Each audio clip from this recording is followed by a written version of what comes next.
Good morning, praise the lord. અને જેમ નૂહના સમયમાં થયું તેમજ માણસના દીકરાનું આવું પણ થશે.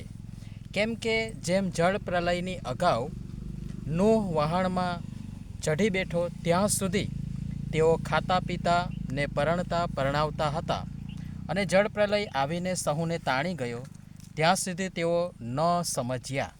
તેમજ માણસના દીકરાનું પણ આવું થશે. માથથી લખેલી સુવાર્તા તેનો 24મો અધ્યાય અને તેની 37મી કલમથી 39મી કલમ. આજનો વિચાર. ખ્રિસ્તમાં અતિ પ્રિયવાલા મિત્રો, પ્રભુ ઈસુ ખ્રિસ્તના મહાન તથા મોટા નામમાં આપ સર્વને સવારની પ્રેમી સલામ. દેવનો દીકરો, માણસનો દીકરો પ્રભુ ઈસુ ખ્રિસ્ત, જે સંપૂર્ણ ઈશ્વર અને સંપૂર્ણ માણસ, તેમનું આવવું નિશ્ચિત છે, નજીક છે.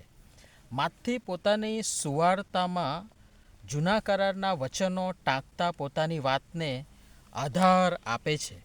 નૂહના સમયમાં થયું તેમજ માણસના દીકરાનું આવવું પણ થશે. પોતાની ચરમસીમાએ પાપ પોતાની ચરમસીમાએ હતું, અને સર્જનહાર ઈશ્વરને પણ જે માણસને તેમણે પોતાના હાથે રચેલું તેને ઉત્પન્ન કર્યાનું દુઃખ થયું, તેને પશ્ચાતાપ થયો. અને 6 અને 6માં આ બધી બાબતો લખવામાં આવી છે. ઉત્પત્તિ 6 અને 6માં કે તે હૃદયમાં ખેદિત થયો, અને તેમણે આખી પૃથ્વીનો નાશ કરવાનો નિશ્ચય કર્યો. પણ નૂહ તેમની દ્રષ્ટિમાં કૃપા પામ્યો, ને નૂહની સાથે તેનું આખું કુટુંબ પણ બચી ગયું. નૂહ અને તેનો પરિવાર દેવના આદેશાનુસાર આપેલ ડિઝાઇન અને માપ પ્રમાણે વહાણ બનાવવા પડ્યા, જેમાં વર્ષો લાગ્યા. અને એ દરમિયાન નૂહે વર્ષો સુધી એ આવનાર નાશ, આવનાર કોપ વિશે લોકોને પ્રબોધ કર્યો.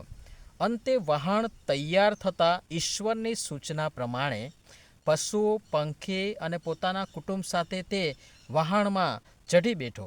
લોકોને બહુ સમજાવ્યા, લ્યા ફરો, સુધરો, પસ્તાવો કરો, પાપ કબૂલ કરો, આવનાર કોપથી બચો, જાગો. અને ભજન સંગ્રહ 366 નંબરનો જે ગીત છે, આવો બેસી જાવને હો નૈયા તૈયાર છે, એ પ્રમાણે કદાચ ગીત પણ એણે ગાયા હશે, વચનો મારફતે, સંદેશ મારફતે લોકોને સમજાવ્યા હશે. પણ માને ને સમજે એ માણસ સાના. લોકો નૂહની મસ્કરી કરતા હતા કે આ અરણ્યમાં આટલું મોટું વહાણ, આટલું મોટું જહાજ આ મૂર્ખ માણસ શા માટે બનાવી રહ્યો હશે. પણ લોકોએ તેની આ રીતે મસ્કરી કરતા હતા. એને પોતાની મસ્તીમાં મશગુલ અને આનંદ પ્રમોદ કરતા લોકો જલસા કરતા હતા. અને વચનમાં લખ્યું છે એ પ્રમાણે લોકો ખાતા પીતા અને પરણતા પરણાવતા. અને આખરે જળ પ્રલય આવીને સૌને તાણીને લઈ ગયો. ત્યાં સુધી તેઓ સમજ્યા નહીં. સૌ કોઈ પોતપોતાની મસ્તીમાં મશગુલ છે, ખાઈ પીને મોજ મજા મારી રહ્યા છે, જલસા, પાર્ટી અને મનોરંજન. આપણે પણ એમ જોવા જઈએ તો બેફામ બન્યા છીએ, ગફલત ભરેલી ઊંઘમાં છીએ. શૈતાને આપણને ભરમાવ્યા છે. કદી નહોતું એવું શિક્ષણ આજે છે. વચનો સુલભ અને સરળ રીતે પ્રાપ્ય છે. ખુલાસા અપાર છે. દેવ બાપ બોલી રહ્યા છે. જેને કાન હોય તે સાંભળે. પણ આપણે આપણા આત્મિક કાન ને આપણી આત્મિક આંખો એ સજ્જડ બંધ કરી દીધા છે.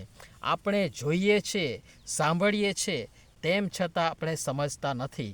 આંખ આડા કાન કર્યા છે, મગજ બંધ કરીને બેઠા છીએ.